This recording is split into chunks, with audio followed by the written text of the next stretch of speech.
I am Dean Kaufmann, 30 years old. I am the CEO of 3dprinter.lu, and we are specialized in additive manufacturing, engineering, 3D scanning and 3D printing.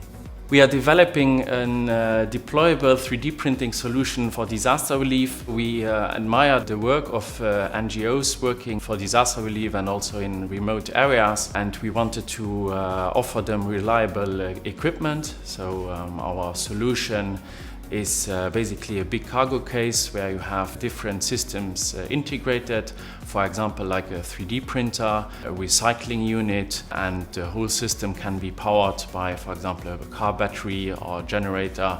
So it is a solution that is deployable and can be operated in very rough environments. We had this idea in the drawer for a long time, and we took it out and developed it. We can print, for example, medical parts, we can print water supply parts, and this enables us also to cut the supply chains for these kind of goods. The sustainable part of the project is that we have a recycling unit in the solution, and we are able to recycle PET bottles and feed them directly to the 3D printer.